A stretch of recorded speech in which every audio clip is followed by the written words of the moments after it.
오늘 우리에게 주신 하나님의 말씀은 에베소서 2장 11절에서 18절이 되겠습니다. 찾으신 후 저와 여러분이 한 절씩 교독하신 후 마지막 절은 합독하시겠습니다. 에베소서 2장 11절에서 18절입니다. 그러므로 생각하라. 너희는 그때의 육체로는 이방인이요 손으로 육체에 행한 할례를 받은 무리라. 칭하는 자들로부터 할례를 받지 않는 무리라. 칭함을 받는 자들이라. 그때 너희는 그리스도 밖에 있었고 이스라엘 나라 밖에 사람이라. 약속의 언약들에 대하여는 외인이요 세상에서 소망이 없고 하나님도 없는 자이더니 이제는 전에 멀리 있던 너희가 그리스도 예수 안에서 그리스도의 피로 가까워졌느니라. 그는 우리의 화평이신지라. 둘로 하나를 만드사 원수된 것 곧 중간에 막힌 담을 자기 육체로 하시고 법조문으로 된 계명의 율법을 폐하셨으니 이는 이 둘로 자기 안에서 한 새 사람을 지어 화평하게 하시고 또 십자가로 이 둘을 한 몸으로 하나님과 화목하게 하려 하심이라. 원수된 것을 십자가로 소멸하시고 또 오셔서 먼 데 있는 너희에게 평안을 전하시고 가까운 데 있는 자들에게 평안을 전하셨으니 이는 그로 말미암아 우리들이 한 성령 안에서 아버지께 나아감을 얻게 하려 하심이라. 아멘. 모든 겸손과 온유로 하고 오래 참음으로 사랑 가운데서 서로 용납하고 평안에 매는 줄로 성령이 하나 되게 하신 것을 힘써 지키라. 오늘 귀한 주일 새벽, 이 새벽을 깨우시는 보배로우신 성도님들에게 한 가지의 단어로 축복합니다. 그것은 바로 용납입니다. 하나님께서 우리로 하여금 오늘 이 시간 예배할 수 있게 하시고 거룩한 주일을 성전에 나와서 하나님의 목표 찬양하며 설 수 있게 하신 가장 중요한 이유가 있다고 한다면 바로 하나님께서 우리를 용납하셨기 때문입니다.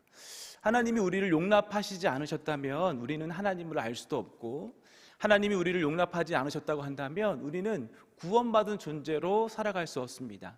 하나님께서 사랑이신 하나님께서 그 사랑의 방법으로 우리를 구원하셨을 때에 바로 이 용납하심을 통하여서 우리를 구원하셨다라고 하는 것입니다. 또 한 가지는 하나님께서는 이 용납함을 통하여서 우리로 하여금 하나 되게 하시는 일들을 허락하여 주셨습니다. 오늘 이 새벽에도 함께 예배할 때에 각자의 가정에서 계시고 성전에 계시는 우리 모두는 서로 다른 존재로 있습니다. 그러나 이 서로 다른 존재가 함께 하나가 되어서 하나님을 예배할 수 있는 이유 역시도 하나님께서 우리를 용납하여 주셨기 때문에 가능한 것입니다. 오늘 거룩한 주일을 지내면서 이 용납이라고 하는 이 하나님의 귀한 은혜를 누리는 거룩한 주일 되시기를 주님의 말씀으로 축복합니다. 에베소서 말씀을 주일 새벽마다 2주에 한 번씩 함께 보고 있는데요. 9번째 시간으로 선한 일은 용납에서 시작된다는 제목으로 오늘 말씀을 함께 나누도록 하겠습니다. 오늘 함께 보신 에베소서 말씀은 2장에서 나와 있습니다. 에베소서 2장은 다시 보게 되면 크게 세 단락으로 함께 나누어 볼 수 있을 것 같습니다. 첫 번째 단락은 1절부터 10절까지 지지난주까지 함께 나누었던 1절부터 10절까지의 말씀이 첫 번째 단락이 되겠고, 두 번째 단락은 바로 오늘 본문인 11절부터 18절까지의 말씀, 그리고 마지막 세 번째 단락은 19절부터 22절까지의 말씀이 되겠습니다.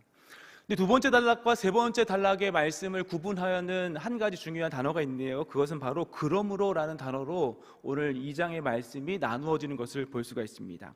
오늘 에베소서 2장 11절의 서두에서 그러므로 이러한 단어로 오늘 본문의 말씀이 시작되고 있는 것을 볼 수 있습니다. 그러므로라고 하는 말은 앞에서 무엇인가를 설명하고 어떠한 조건들을 이야기했을 때에 그것에 대한 결과로 어떠한 일의 근거가 되는 것으로 앞으로 이런 일이 이루어질 것이다 라고 하는 종합적인 설명을 하는 단어라고 생각이 됩니다.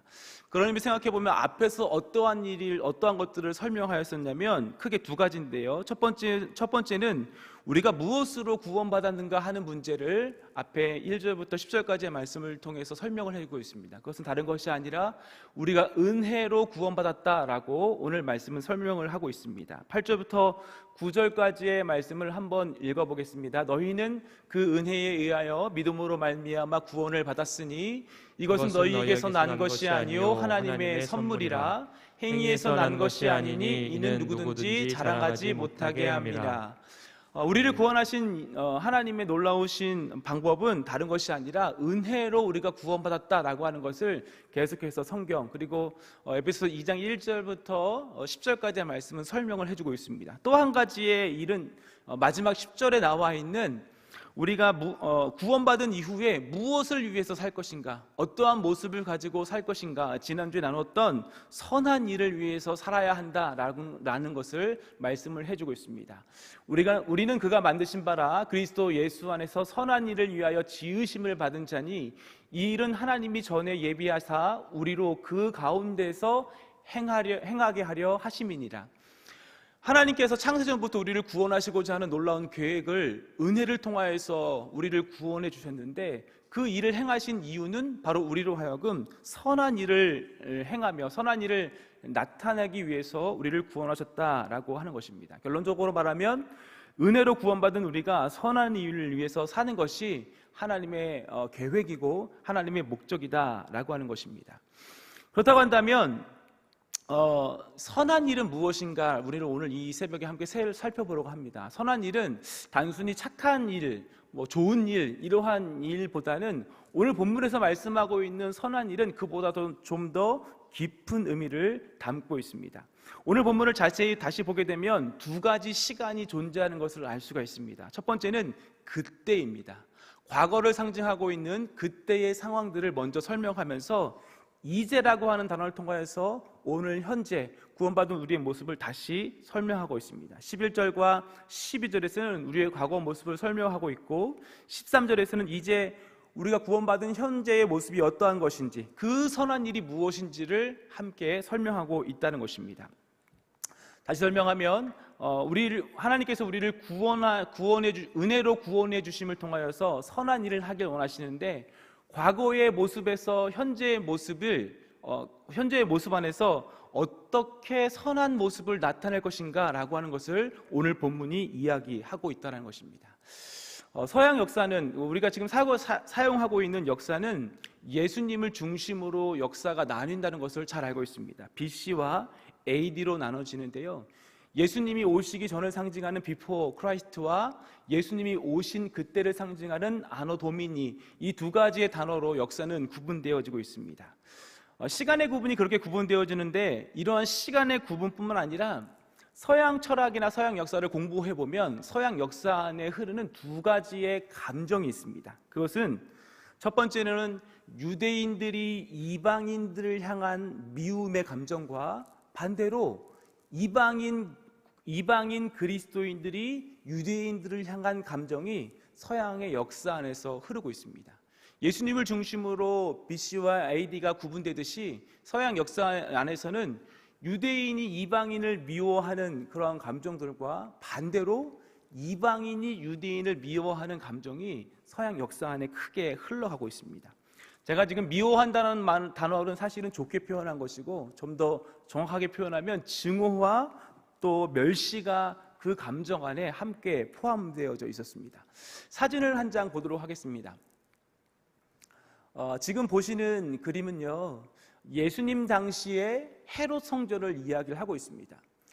이 헤롯 성전 안에는 여러 영역들이 있는데요, 성소와 지성소, 그리고 제사장의 뜰, 그리고 여인들의 뜰, 그리고 가장 넓은 구역은 어떤 구역이냐면 이방인들의 뜰이 함께 이곳에 구성되어져 있습니다.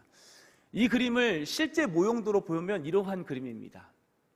이스라엘 박물관에 지금 현재 모형도가 이렇게 기록되어져 있는데요, 옛날 헤롯 성전의 모습이 이렇게 생겼다라고 하는 것입니다. 저기 가장 넓게 보이는, 좌우에 넓게 보이는 그 공간이 바로 이방인의 뜰을 상징합니다. 그것을 중심으로 가운데에 여인들의 뜰과 제사장의 뜰, 그리고 성소와 지성소로 이 성전이 구분되어져 있습니다. 다시 첫 번째 그림을 한번 보여주실까요?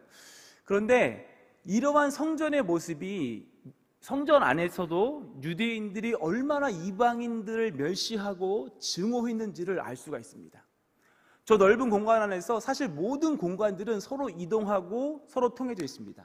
여인들의 뜰이나 제사장의 뜰이나 또 성소와 지성소로 들어가는 문들은 함께 존재했습니다. 그런데 단 한 가지 구역, 이방인들의 뜰은 약 1.5m의 벽으로 둘러싸여져서 이방인들의 뜰에 있는 사람들은 그 안으로 들어가거나 소통하거나 볼 수 없는 구조로 이러한 성전이 구분되어져 있습니다. 그림을 내려주셔도 될 것 같습니다. 예수님 당시라고 한다면 유대인의 어떤 힘들이 굉장히 낮아진 상태입니다. 구약시대부터 이어온 유대인들의 어떤 힘들이 로마라고 하는 시대의 지배를 통하여서 많이 낮아진 상태이고, 당시에 다양한 민족과 다양한 국가들이 함께 연합하여서 살고 있는 시대였기 때문에 구약 시대보다 사실은 굉장히 유대인의 감정들이 낮아져 있을 시기입니다. 그럼에도 불구하고 그 당시에 지어진 성전에서도 이방인들은 절대 유대인들과 함께 할 수 없는 구조로 이 성전이 지어져 있다는 것입니다. 잘 생각해 보면 유대인들이 이방인들을 향한 감정이 얼마나 적대감을 가지고 있는지 이 성전의 모습을 통해서도 상상해 볼 수 있고 생각해 볼 수 있습니다. 아마 구약의 모습은 구약 시대의 여호수아 시대나 아니면 다윗 시대, 이런 시대의 유대인들이 이방인들을 향한 감정은 우리가 상상할 수 없을 정도의 멸시와 경멸을 가지고 있었을 것입니다. 이러한 상태를 오늘 본문 11절과 12절의 말씀은 이렇게 설명하고 있습니다. 11절에 보면 이방인들은 할례를 받지 않은 존재였다라고 말씀합니다. 그리고 12절에 너희들은 그리스도 밖에 있었고 외인이었고 결과적으로 너희들은 소망이 없는 존재였다라고 유대인들은 이방인들을 향하여서 이렇게 결론을 내리고 있습니다. 그들의 멸시와 그들의 경멸이 너희들은 소망이 없는 존재야 라고 하는 것으로 자리 잡고 있는 것입니다. 그런데 오늘 본문 13절 말씀은 이렇게 말씀하고 있습니다. 오늘 같이 한번 13절 말씀을 읽어보도록 하겠습니다. 이제는 전에 멀리 있던 너희가 그리스도 예수 안에서 그리스도의 피로 가까워졌느니라. 아멘. 아멘.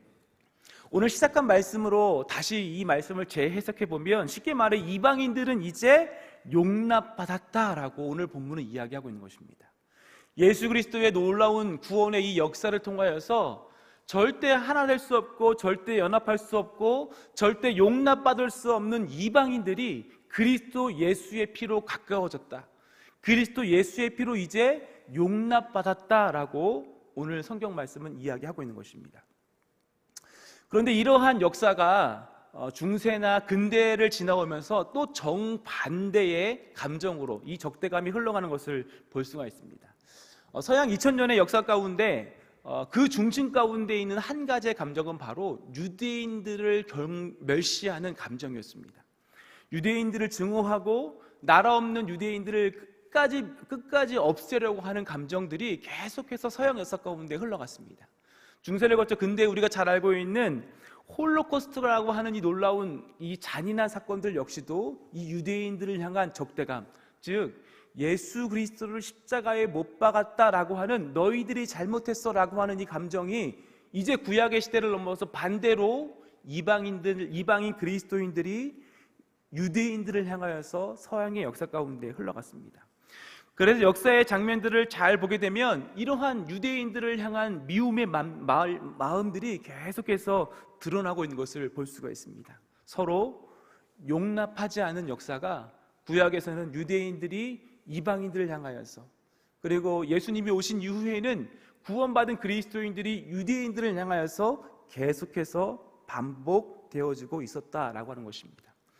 하지만 오늘 13절에서 읽으셨듯이 그리고 이어지는 18절까지의 하나님의 말씀은 이러한 역사 속에서도 역사에 놀라운 아픔이 있음에도 불구하고 하나님이 하신 놀라운 일들을 아주 세세하게 설명을 해주고 있습니다. 좀 길지만 오늘 13절부터 18절까지의 말씀, 하나님께서 어떻게 우리를 용납해 주셨는지 한번 같이 읽어보도록 하겠습니다. 13절입니다. 이제는 전에 멀리 있던 너희가 그리스도 예수 안에서 그리스도의 피로 가까워졌느니라.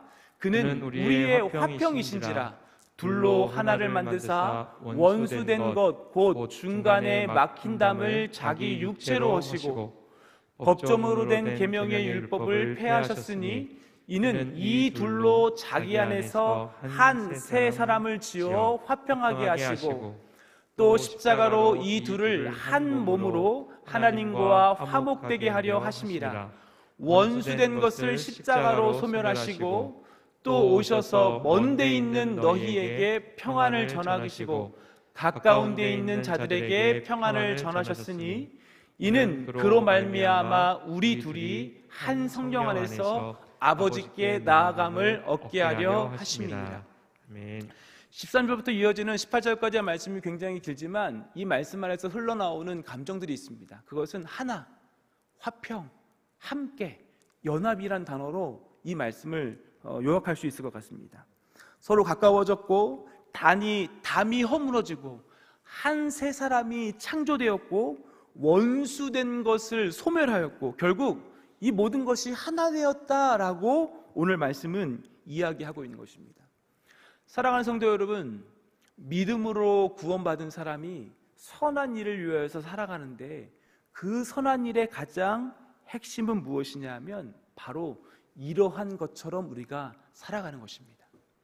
하나님이 예수 그리스도를 통하여서 우리를 용납하시고 우리가 서로 쌓여있는 담을 허무시고 멀리 있던 존재가 서로 가까워지고 원수되었던 모든 것들이 소멸되었던 것처럼 우리가 이제는 서로 용납하는 존재로 살아가는 것이 바로 이 땅 가운데에서 선한 일을 행하며 사는 모습이라는 것입니다. 서로 용납을 통하여서 우리는 하나가 될 수 있다라고 성경은 말씀하는 것입니다. 우리가 잘 알고 있는 십자가가 이것을 상징하고 있습니다. 먼저 십자가의 위에서 아래의 모습은 하나님과 우리의 관계에 있어서 용납이 허락된 것입니다. 또 가로의 모습은 사람과 사람 사이에 서로 용납이 허락된 것을 상징하고 있습니다. 처음 오늘 말씀을 시작하면서 축복해드렸던 것처럼 잘 생각해보면 오늘 우리가 주일 예배를 드릴 수 있었던 것도 바로 하나님이 우리를 용납해 주셨기 때문에 예배할 수 있다는 것입니다. 우리의 모습은 이 용납이 아니면 지금 이 순간 존재하지 않을 수도 있다는 것입니다. 죄가 없으신 하나님과 우리의 죄가 있는 인간이 서로 가까워졌는데 여러분 한번 생각해 보십시오. 만약 죄가 없으신 거룩하신 하나님이 우리를 용납하지 않으시고 하나님이 그 거룩하심 그대로만 계신다라고 한다면 우리의 구원이 존재했을까요? 하나님은 그 우리를 용납하시기 위해서 인간의 모습으로 실제로 우리 가운데 오셨습니다. 하나님과 인간이라고 하는 담을 허무시면서 우리의 모습으로 오셔서 우리를 구원해 주셨다라고 하는 것입니다. 이러한 것을 생각해 보면 이렇게 용납받은 우리의 존재가 선한 일을 위하여 살아가기 위해서 두 가지를 함께 조심해야 할 것 같습니다. 첫 번째는 나만 옳다라고 하는 생각을 버리고 오늘 하루를 살았으면 좋겠습니다. 우리의 삶 가운데 나만 옳아라고 하는 이러한 마음들로 선한 일을 이루어가는 우리의 모습이 되었으면 좋겠습니다. 하나님께서 계속해서 그 선하심, 거룩하심들을 계속해서 유지하시고 그 선하심만 주장하고 계셨다고 한다면, 하나님이 인간의 모습으로 오시지 않았다고 한다면, 하나님이 우리를 용납해 주시지 않았다고 한다면 우리는 구원받을 수 없습니다. 이방인들이 그토록 왜 유대인들이 이방인들을 그토록 왜 거부하고 그들을 멸시하였을까요? 그것은 바로 우리만 선한 사람들이야, 우리만 거룩한 사람이야, 우리만 하나님께 선택받은 사람이야 라고 하는 것으로 그 감정이 흘러왔습니다. 그러나 이러한 생각은 절대로 우리로 하여금 연합할 수 없게 만듭니다. 잘 생각해 보십시오. 우리가 소속된 공동체 안에, 우리가 소속되어 있는 무리 안에서 나만 오라 라고 하는 생각을 가지고 있는 사람이 한 사람만이라도 있다고 생각한다면 그 공동체는 절대로 연합할 수가 없습니다. 우리는 우리의 삶 가운데 이러한 생각을 철저하게 배제하고 서로 용납하는 마음으로 살아가야 할 것입니다. 두 번째 마음은 이것과 조금 비슷할 수 있지만 또 다른 측면에서 너가 잘못했어 라고 하는 생각을 우리는 철저하게 버려야 합니다. 아까 말씀드린 유대인들의 대학살이 일어났던 홀로코스트의 이유는 유대인들이 너희들이 예수님을 십자가에 못 박았어 라고 하는 이 작은 생각에서부터 시작되어져서 엄청난 살인이 이루어졌습니다. 최근에 유튜브에 보게 되면요, 재미있는 영상들이 참 많이 올라오는데 종종 보게 되는 한문철 TV라고 하는 영상이 있습니다. 이 영상은 최근 우리 교통 사고나 아니면 이런 도로에서 일어난 일들을 이 CCTV나 이런 영상들을 통하여서 보여주는 방송입니다. 그런데 이 TV를 보게 되면 참 재미있는 것은 운전자와 운전자들이 서로 싸우는 장면들이 많이 있습니다. 때로는 욕도 하고, 때로는 서로의 차를 부셔버리기도 하고, 때로는 차로 들이받기도 하고, 참 어려운 광경. 이렇게까지 할 수 있는가? 이렇게 폭력적인가라고 하는 모습들이 그대로 담겨져 있습니다. 그런데 그들의 대화를 잘 들어보게 되면 이렇게 이야기를 합니다. 네가 잘못했잖아. 그리고 네가 잘못했잖아. 이러한 대화가 오고 가다 보면 연합은 절대 할 수 없을 뿐만 아니라 그 결과는 폭력으로까지 이루어지는 것을 보게 됩니다. 내가 옳고 네가 잘못했어 라고 하는 이 생각은 절대로 하나가 될 수 없는 것입니다. 그러므로 우리는 서로 용납함을 통하여서 하나님이 원하시는 이 선한 일들을 우리의 삶 가운데 이루어가야 할 것입니다. 오늘 본문 마지막 절인 18절 말씀은 이렇게 말씀하고 있습니다. 같이 한번 읽어보도록 하겠습니다. 이는 그로 말미암아 우리 둘이 한 성령 안에서 아버지께 나아감을 얻게 하려 하심이니라. 아멘. 믿음으로 구원받고 선한 일을 하기 위해서 우리를 구원하셨다고 하셨습니다. 그 선한 일은 서로 용납하는 것입니다. 그런데 이 용납을 통하여서 하나님이 결국 우리에게 주는 축복은 무엇이냐면 하나님 앞에 나아갈 수 있는 놀라운 은혜를 주셨다는 것입니다. 아마 오늘 우리는 주일 예배를 드리면서 하나님 앞에 나아갑니다 라는 마음으로 예배할 것입니다. 그런데 만약 그 마음 가운데 서로 용납하는 마음이었다고 한다면, 서로 선한 마음으로 하나 되는 마음이 없다라고 한다면 어쩌면 우리는 하나님 앞에 나아갈 수 없을 수도 있습니다. 바라기는 오늘 이 새벽, 주일 새벽 영상과 이 성전에서 예배하시는 보배로운 모든 성도님들이 모든 상황과 모든 관계와 모든 시간들 안에서 이 하나님이 주신 용납하심을 통하여 함께 연합하여 하나님 앞에 나아가 예배하는 거룩한 주일 되시기를 주의 말씀으로 축복합니다. 오늘 시간 다 같이 함께 기도하실 때 하나님, 나에게 이 선한 일들을 이루어 주옵소서. 나만 옳거나 네가 잘못했어 라고 하는 이 마음들을 버리고 서로 함께 용납함을 통하여서 하나됨으로 하나님 앞에 나아가는 거룩한 주일 되게 하여 주옵소서. 오늘 그런 마음을 가지고 주여 한번 외치고 다 같이 기도하도록 하겠습니다. 기도합니다. 주여 하나님, 오늘 이 거룩한 주일 하나님을 예배하며 나아갈 때에 우리를 용납하시고 우리를 하나 되게 하신 하나님의 놀라우신 은혜를 누리는 주일 되게 하여 주옵소서. 절대로 하나님 앞에 나올 수 없는 죄인된 우리를 하나님께서 용납하심으로 말미암아 주의 성전에 나와 예배할 수 있도록 하여 주시고 우리를 구원하여 주심으로 말미암아 하나님 앞에 설 수 있는 은혜를 주셨듯이 우리의 삶 가운데 그 선한 일을 이루시길 원하시는 하나님의 마음이 이루어지게 하여 주옵소서. 때로는 가족 안에서, 때로는 작은 공동체 안에서, 때로는 우리의 일터 안에서, 때로는 우리 교우들의 관계들 안에서, 때로는 우리의 구역의 모습들 안에서 함께 서로 용납함의 모습을 통하여 함께 연합하여 하나님 앞에 나아가는 거룩한 주일 되게 하시길 소망합니다. 우리의 몸만, 우리의 육체만 이곳에 나와 있는 것이 아니라 우리의 영혼과 우리의 삶 전체가 하나님 앞에 나와 예배할 수 있는 은혜를 누릴 수 있도록 우리 모두에게 우리의 모든 삶 가운데 우리의 모든 시간들 안에 하나님의 용납하심의 은혜를 허락하여 주옵소서. 하나님 서로를 용납하는 귀한 마음들을 허락하여 주옵소서. 때로는 연약하지만 때로는 부족하지만 이러한 마음들을 가지고 함께 용납함의 마음들로 함께 연합하여 하나님을 예배하는 거룩하고 복된 주일의 시간이 되도록 하나님 허락하여 주옵소서. 우리의 역사 안에 흘렀던 이 아픔의 시간들이 우리의 이 작은 마음에 남아있지 않게 하여 주시고 이 역사 가운데 흘러온 하나님의 어려움의 시간들이 하나님 우리의 생각 가운데 우리의 심령 가운데 남아있지 아니하도록 주여 도와 주옵소서. 오늘도 우리를 한 새 사람으로 세우신 하나님, 우리를 오늘도 하나님 안에서 한 새 사람으로 세우신 하나님, 그 하나님의 놀라우신 은혜 안에 그 오늘 놀라우신 은혜를 품고 하나님 앞에 나아가는 예배의 시간이 되어주도록 이 거룩한 주일의 시간이 되어주도록 주여 은혜 베풀어 원하시는 선한 삶을 살 수 있도록 도우시기 원합니다. 하나님, 우리의 공동체를